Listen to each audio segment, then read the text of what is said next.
Bueno, ya me están grabando, esto me pone nervioso. Y bueno, buenas noches para todos, lindo estar de nuevo acá. Voy a hacer algo, voy a prender mi cronómetro para pasarme lo menos posible. Y si puedo terminar antes, mejor. No prometo nada. Voy a compartir pantalla. ¿eh? Ahí está, muy bien. A ver cómo habíamos terminado la semana pasada. El reino ofrecido, es lo que estamos viendo, la primera parte, es lo que vamos a ver durante este mes, y sus derechos, el derecho legal para ser rey. Él nació rey, como veíamos recién en el concurso, ¿no? Su derecho personal, este es mi hijo amado, en el capítulo 3 en el bautismo. Su derecho moral para ser rey, impecable. Su derecho judicial, hablaba con autoridad, ¿eh? Y no como los escribas, y su derecho profético porque hizo todo lo que los profetas dijeron. ¿Te acordás que decíamos que Mateo, una de los distintivos de Mateo era para que se cumplan las escrituras, ¿sí? Eh, porque, porque hizo todo lo que, como dijeron los profetas. Mirá, seguimos. En el reino ofrecido, que es lo que estamos viendo, ¿te acordás que dijimos que Mateo tiene, podemos ser diferentes bosquejos, pero el más sencillo y el que más nos va a quedar era esto: ofrecido, rechazado y postergado. Ahora, dentro del reino ofrecido, tenemos que los primeros 4 capítulos va a revelar su persona, ¿sí? En los siguientes 3, 5, 6 y 7 va a revelar sus principios. Esto es lo que es el Sermón del Monte, ¿no es cierto? Que ya vamos a estudiar. Y por último, del 8 al 10, va a revelar su poder con una serie de milagros que ya vamos a ver. Mateo capítulo 1. Vamos a empezar a desglosar a Mateo capítulo por capítulo, porque me parece interesante, porque cuando uno va capítulo por capítulo puede separar hasta, creo que el año pasado lo habíamos hecho en alguna de nuestros encuentros, hasta podés ponerle un nombre a cada capítulo o un título a cada capítulo. O por lo menos recordarlo por algo, por hechos que son muy marcados. Mateo capítulo 1, lo podemos recordar o está distinguido por dos cosas fundamentales. Mira, en primer lugar, lo que se va a ver en capítulo 1 de Mateo, en realidad se va a ver mucho en el libro de Mateo, pero lo vamos a ver muy bien marcado acá en Mateo capítulo 1, es la providencia de Dios. Esa palabra que la tuve que volver a estudiar, porque uno habla mucho de la providencia de Dios y a veces es difícil definirla, ¿no? O difícil quedar en mente y a veces explicarle a otros. La providencia de Dios, como dice ahí, es el control divino sobre las circunstancias. ¿Viste cuando dice, no, pero Dios está en control de todo? Y vos estás, viste, en un mar de Galilea terrible, y es cierto que Dios está en el control de todo, pero el partido lo estás jugando vos, ¿no? Pero el control divino sobre las circunstancias, pero fíjate qué interesante, de modo que prevalezca su voluntad y sus propósitos se cumplan. ¿Por qué es esto? Bueno, sabemos que Satanás siempre quiso impedir la obra de Dios. Siempre quiso impedir, en primer lugar, que el Cristo viniera, ¿sí? Porque si Cristo venía y cumplía sus propósitos, y cumplía todo su plan, y llegaba a la cruz y resucitaba, nosotros podíamos volver a Dios y llegar a la salvación, como la estamos disfrutando hoy, y tener una esperanza. Y Satanás quiso impedir desde el principio, ¿sí? En primer lugar, que Cristo viniera, en segundo lugar, que Cristo se revelara, en tercer lugar, que llegara a la cruz. Obviamente no iba a impedir que resucitara, pero hoy Satanás está impidiendo o quiere impedir que vos y yo tengamos una mejor relación con Dios cada día. En primer lugar, lo que Satanás quiere impedir hoy es que vos y yo prediquemos el Evangelio y que más personas lleguen a la salvación. Y te va a poner obstáculo tras obstáculo tras obstáculo. Te va a poner y me va a poner. ¿Sabes? Pero si me mantengo fiel a Dios, Dios va a cumplir siempre su voluntad y sus propósitos. Mirá, hubo momentos en que casi se corta la simiente del Mesías. Mira, algunos ejemplos. Sara, ¿te acordás? Cuando Sara había hambre en la tierra y se fueron con Abraham a Egipto, ¿te acordás qué hicieron? Mintieron. Y digo hicieron porque no solamente fue Abraham el que mintió, porque estaban de acuerdo los dos. Y aunque Abraham solo o Sara haya dicho no, sí es mi hermana o él es mi hermano, estaban los dos de acuerdo, los dos mintieron. Y sabes, si el rey hubiera tomado a Sara por mujer, se hubiera cortado la simiente del Mesías. Pero el control divino sobre estas circunstancias, aún a pesar de Abraham y Sara, aún a pesar de nosotros, hizo que su voluntad prevalezca y que sus propósitos se cumplan. Un ejemplo, mirá otro, Joás, ahí después lee la historia en Segunda Reyes, capítulo 11, había una mujer, Atalía, que se había muerto su hijo, y ¿sabés lo que hizo? Mató toda la línea real, toda la descendencia real, donde estaba la descendencia del Mesías, pero la tía de Joás, ¿sí? Escondió a este niño cuando tenía 1 año, 2 años. ¿Sabés si lo tuvo escondido hasta que tuvo 7 y lo proclamaron rey? ¿Sabés? Joás está en la descendencia del Mesías. ¿Sabés si esta tía, si Dios no hubiera puesto esta tía y hubiera preservado, la providencia de Dios hubiera preservado a Joás, se hubiera cortado la línea del Mesías? Mirá, pero hay algo más, un detalle. Este es un detalle importante. Vos sabés que al día de hoy, ¿te acordás que vimos la semana pasada lo que era la genealogía legal? O sea que el Señor Jesucristo tuvo que demostrar que era descendiente de Abraham para heredar la tierra y descendiente de David para heredar el trono. Bueno, sabés que a partir de ahí en más, ningún judío puede demostrar su genealogía legal. ¿Entendés? Ningún judío tiene que han quedado ningún documento. Por ejemplo, si yo fuera judío, que Omar Catalán desciende de Humberto Francisco, del otro, del otro, del otro, del otro, y llega hasta Abraham. Nadie, porque se han destruido cuando Tito invadió Jerusalén y destruyó el templo, se han destruido todos los registros para que nadie pueda reclamar el trono del Mesías, para que nadie pueda reclamar lo que a Cristo le pertenece, su reinado, su trono y la tierra. Mirá vos lo que es la providencia de Dios.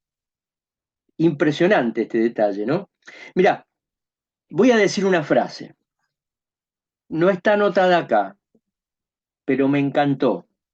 Mirá, Dios puede permitir muchas cosas, aún a pesar de nosotros, ¿eh?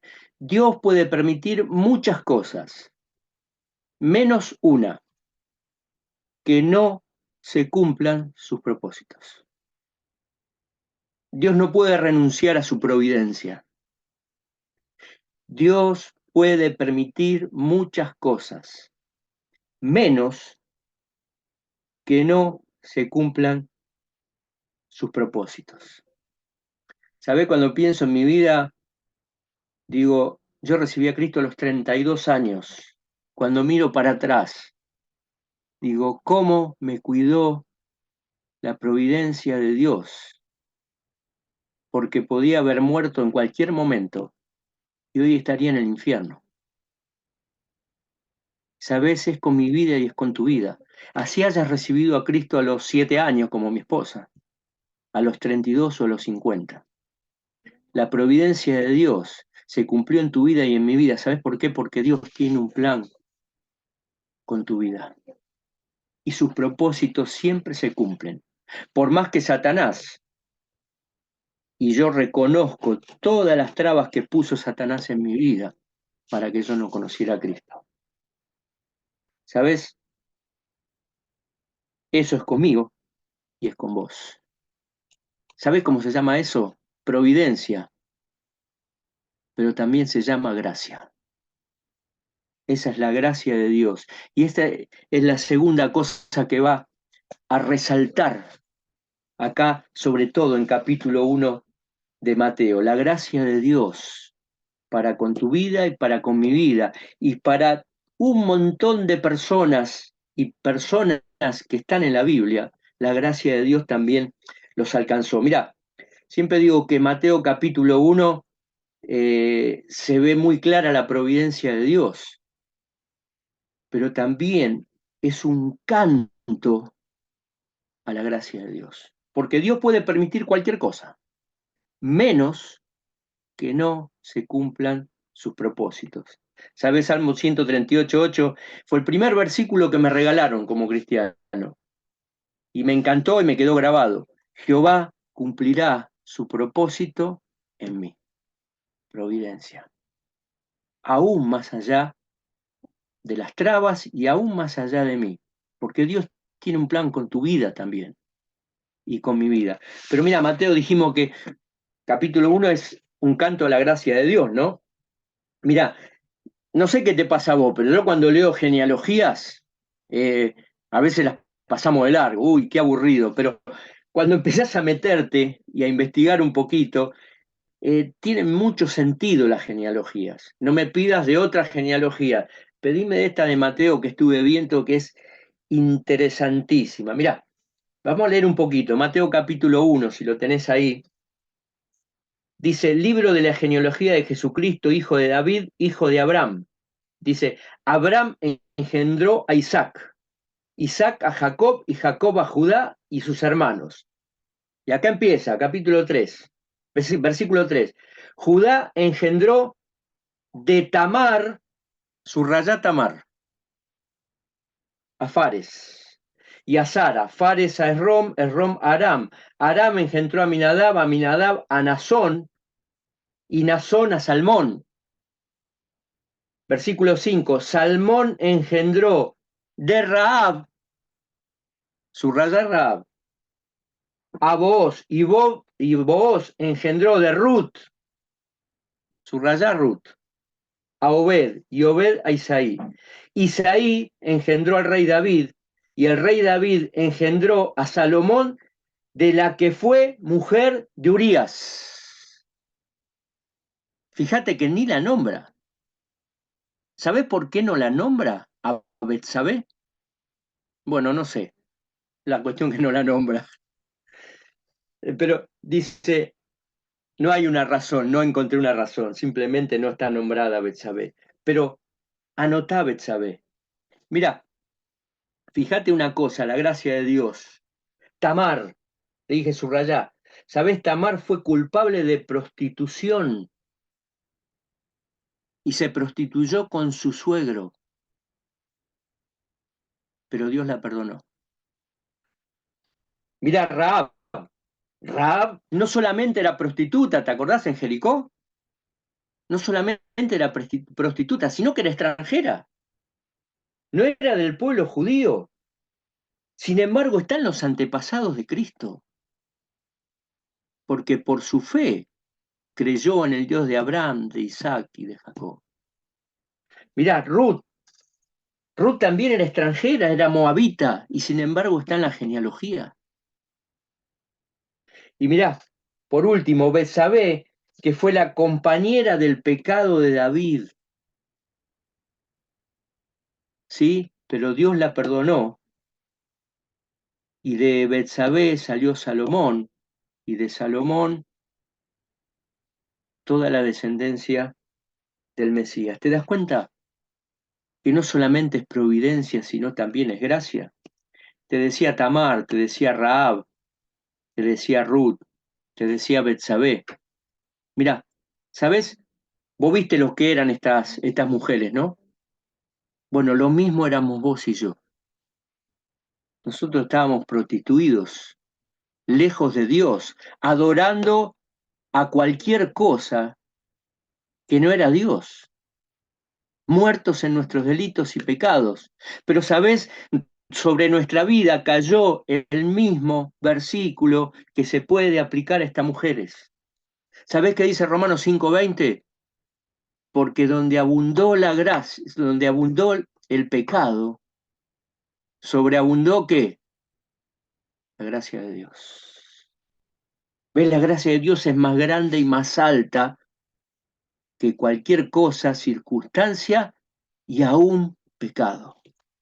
No hay pecado por más grande que sea que la gracia de Dios no la pueda perdonar. Pero hay algo más, ¿eh? María. Sí, María, la madre de Jesús. Mirá, María ahí, versículo 18.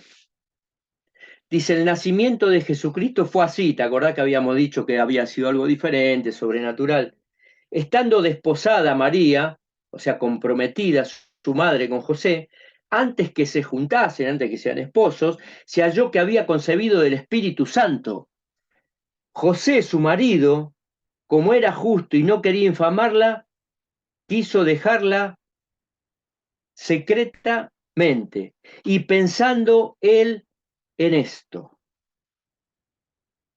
¿sabes? Imagínate, ponete en los zapatos de José, comprometido a punto de casarse y de repente le aparece María con su pancita y, ¿sabes? José amaba tanto a Dios como a María. Vos fijate que por eso dice que no quería infamarla, no quería, como decimos, no quería mandarla al frente, ¿no? Era para apedrearla. La ley decía que había apedrearla. Pero mirá, fíjate esto y ponete en los zapatos de José. Dice, y pensando él en esto, ¿sabés qué era esto? Cuando José vio a María, ¿sabés? José pensó y estaba seguro que María le había sido infiel. ¿Vos qué hubieras pensado? No, pero el Espíritu Santo, no tenía ni idea lo que era el Espíritu Santo. José estaba pensando en toda esta situación, ¿cómo hago? Porque él amaba a María y no quería que la apedrearan, pero él estaba convencido que María le había sido infiel. Pero mirá cómo sigue el versículo 20. Dice, he aquí, y pensando él en esto, en todo esto, ¿cómo hago por esta mujer? Me fue infiel, la van a apedrear, pero yo la amo y no quiero. Dice, le apareció en sueños y le dijo un ángel del Señor, José, hijo de David, no temas recibir a María, tu mujer, por lo que en ella es engendrado, porque lo que de ella es engendrado, del Espíritu Santo es. ¿Sabes lo que era? Es como si le hablaran en japonés. ¿Qué era el Espíritu Santo para José? Pero mirá cómo termina. Versículo 24. Dice, y despertando José del sueño, hizo como el ángel le había mandado y recibió a su mujer. ¿Sabes?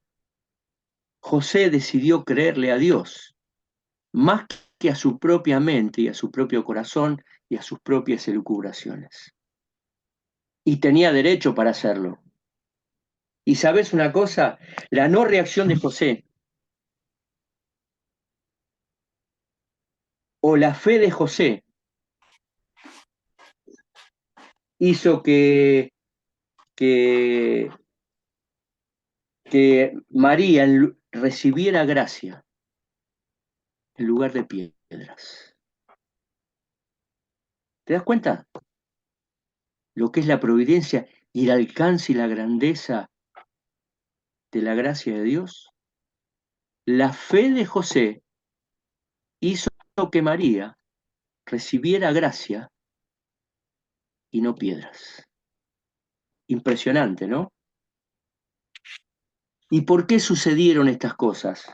Bueno, fíjate ahí el versículo 22, dice, todo esto aconteció para que se cumpliese lo dicho por el Señor por medio del profeta. ¿Te acordás que esto es el latiguillo de Mateo? Para que se cumpliese lo que dijeron los profetas, para que se cumpliesen las escrituras. Mateo capítulo 1, providencia de Dios, sí. Gracia, muchísima. La misma gracia y providencia que te protegió a vos y a mí y que nos alcanza a vos y a mí cada día, porque no somos diferentes a ninguno de estas personas que aparecen en la genealogía de Mateo capítulo 1. Impresionante. Mateo capítulo 1. Mateo capítulo 2. A ver qué dice Mateo capítulo 2. Mateo capítulo 2 es como que en cada capítulo aparecen personas, ¿no? Mira, los magos. Ahí dice magos, ¿no? Vos me decís, magos. Bueno, eran sabios. Otros dicen que eran astrólogos. Mira, Mateo capítulo 2. En realidad no se sabe mucho de estos magos, de estos sabios. Solo se sabe que eran gentiles. Venían de lejos, venían de Oriente. No se sabe de dónde ni de qué parte de Oriente, ni se saben tampoco los nombres. Nosotros tenemos ahí en nuestra cultura los Reyes Magos, Melchor, Gaspar, Baltasar. No se saben los nombres de ellos. Bíblicamente no se saben ni quiénes eran. Solo se saben una sola cosa. Fíjate el versículo 11 del capítulo 2, dice, y al entrar en la casa, en el mesón, ¿no? En la casa, perdón, donde estaba el Señor Jesús había nacido, vieron al niño con su madre María y postrándose lo adoraron. Adoraron al rey. Aún su pueblo había nacido en su pueblo y no lo reconocían como rey. A lo suyo vino y los suyos no lo recibieron. Mas a todos los que le recibieron, a los que creen en su nombre, les dio el derecho de ser hechos hijos de Dios. La gracia con vos, Señor. Dice, mirá, dice, y abriendo sus tesoros, le ofrecieron presentes, oro, incienso y mirra.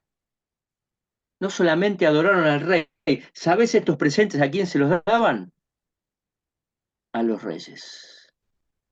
¿Te das cuenta que Jesucristo nació rey, como decía en el versículo 2, y diciendo, ¿dónde está el rey de los judíos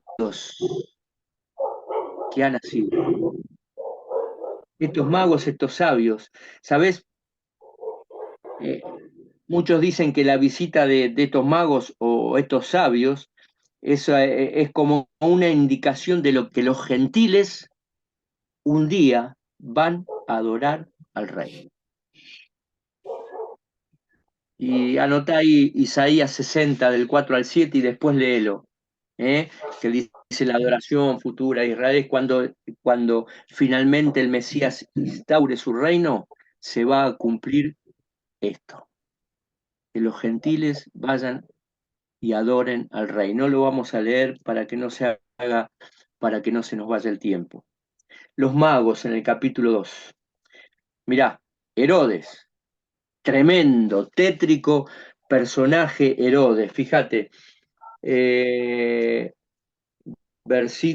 capítulo 2, versículo 1 dice, cuando Jesús nació en Belén de Judea, en los días del rey Herodes, vinieron del oriente a Jerusalén unos magos diciendo, ¿dónde está el rey de los judíos que ha nacido?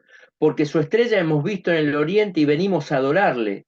Oyendo esto, el rey Herodes se turbó y toda Jerusalén con él. ¿Sabes?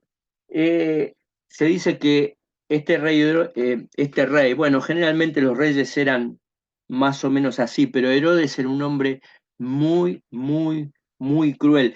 Se dice que hasta mató a sus propios hijos para proteger su trono. ¿Escuchaste? Mató a sus propios hijos para proteger su trono. Claro, y al escuchar dónde está el rey que de los judíos que ha venido, se turbó porque le estaban amenazando el trono. No solo le estaban amenazando el trono, corría peligro su cabeza. ¿Cómo que otro rey? ¿Sabés? Para poner un rey, sacaban al rey y ese rey, trácate, le cortaban la cabeza. Entonces, eh, eh, corría peligro, corría peligro, o sea, su reinado y su vida. Por eso se puso loco y mandó a matar a todos los niños. Pero mirá, no solamente era tan cruel que mató a sus propios hijos, él tenía un odio natural por los judíos. ¿Por qué? Porque era edomita. Era de Edom, y Edom era extranjero y enemigo de Israel. O sea que ya tenía un odio natural por los judíos y encima le dice, ¿dónde está el rey de los judíos? Encima que era rey el que había venido, era judío. Era todo una locura. ¿Sabes? A veces pienso que muchas veces, eh, a veces por miedo, por mucho menos, nosotros también nos turbamos. Y a veces hasta por no perder posiciones. ¿Sabes que en todo este tiempo, en todos estos años, nos ha dado con Noemí la gracia de recorrer mucho el país, iglesias, conocer? Y hay personas que quizás porque le dan un ministerio, una responsabilidad, ni siquiera un ministerio, eh, como decimos, ¿no? Se suben al caballo y cuando está un poquito en peligro, los celos y los miedos hacen que reaccionen más cerca que de Herodes, que como reaccionó Herodes, que como reaccionaría cualquier cristiano. ¿Sabe por qué? Porque están mirando en sí mismos, no están mirando por la obra de Dios. Cuando reaccionamos de esta manera, estamos olvidando la providencia de Dios.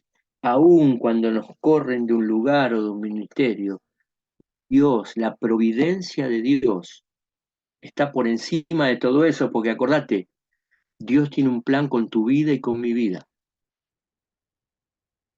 Y Dios puede permitir cualquier cosa, menos que no se cumplan sus propósitos en su obra, y si vos y yo estamos dentro de su obra, Dios va a cuidar su obra y va a cuidar tu vida y mi vida para que se cumplan sus propósitos a través tuyo y mío, porque nos quiere usar. No nos pongamos locos o no nos desesperemos ni tengamos celos, Dios es mayor que todo eso. Por eso puse esta frase acá: la importancia de conocer más a Dios me va a alejar de actitudes comunes, como Herodes, o carnales. Y nosotros somos llamados a marcar una diferencia. Y la diferencia la vamos a marcar mientras más conozcamos a Dios, mientras más conozcamos la palabra de Dios, escucha bien, pero mientras más apliquemos la palabra de Dios, más que conocimiento es vivencia. ¿Sabes? A veces digo, ¿quién es más espiritual, no? ¿Alguien que sabe toda la Biblia o alguien que sabe un versículo y lo aplica? ¿Sabes? Puedes saber toda la Biblia y aplicar la mitad, sos 50% espiritual, por poner un número. Conoces un versículo y lo aplicás, sos 100% espiritual y vas a marcar una diferencia. Ojo con lo que dicta el corazón. Dios está por encima de todas esas cosas. ¿Sabes? Para Dios no hay grises. Para Dios no hay término medio.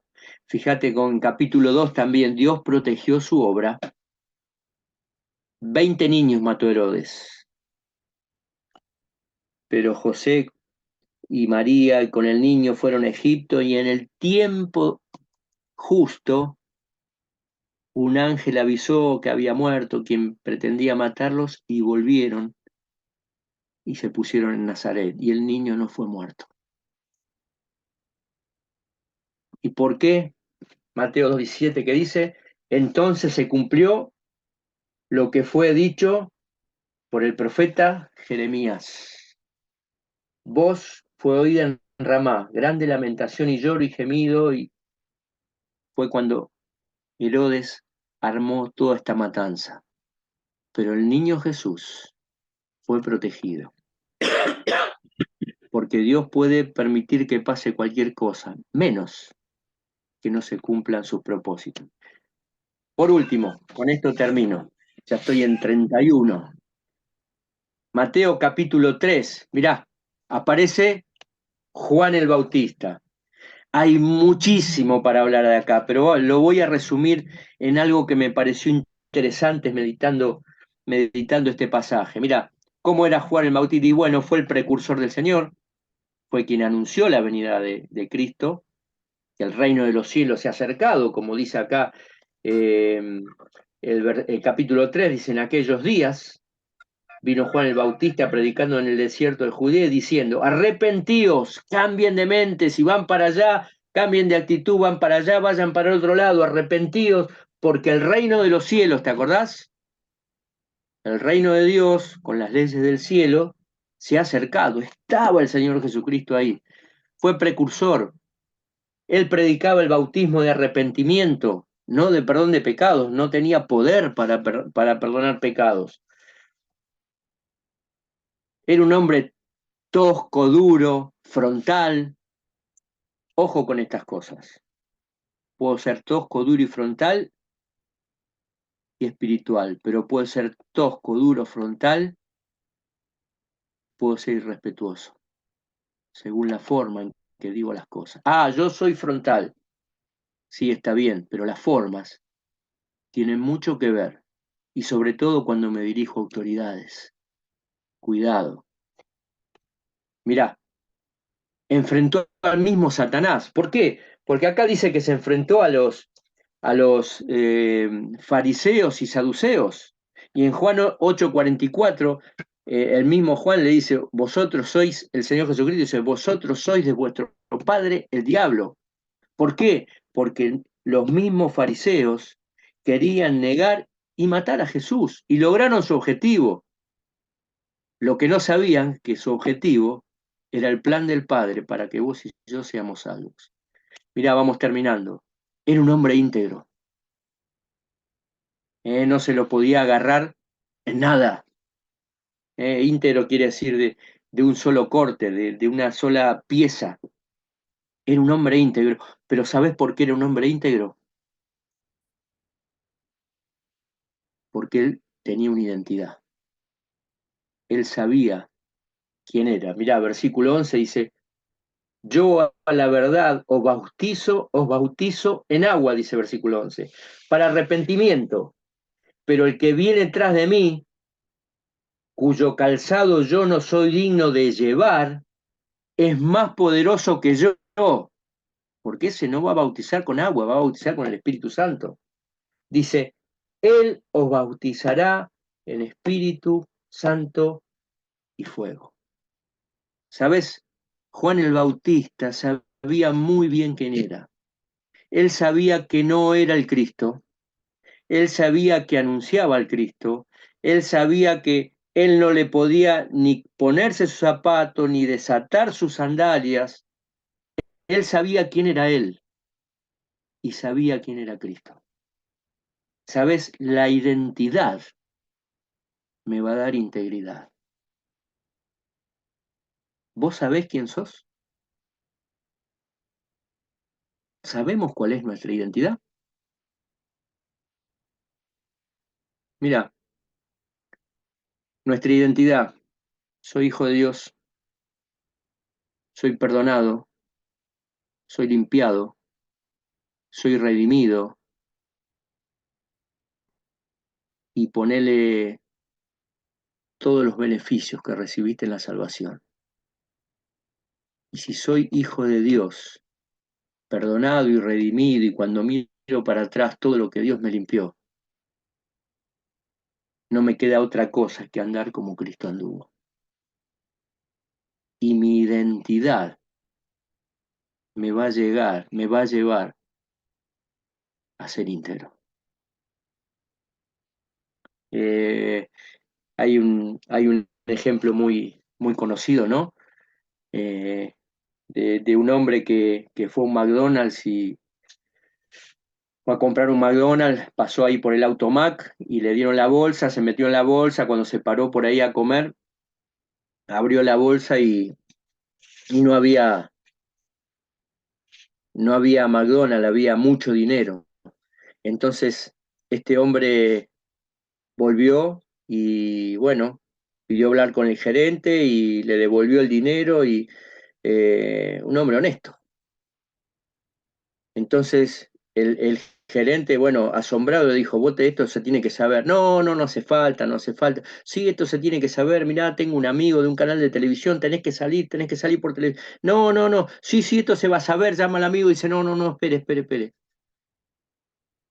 Dice, yo no quiero que se haga la nota porque la mujer que iba conmigo en el auto no es mi esposa. ¿Ves? Este hombre fue honesto, pero no era íntegro. ¿Te das cuenta? Que solo cuando sé quién soy, como Juan el Bautista, puedo, puedo ser íntegro, porque Jesucristo fue íntegro y porque estoy llamado a seguir sus pisadas. Mateo 1, Mateo 2, Mateo 3, un canto a la gracia de Dios. Dios puede permitir muchas cosas, menos que no se cumplan sus propósitos. Y amén por eso, porque si estamos acá es porque la providencia de Dios nos cuidó y la gracia de Dios nos alcanzó. Que Dios bendiga su palabra.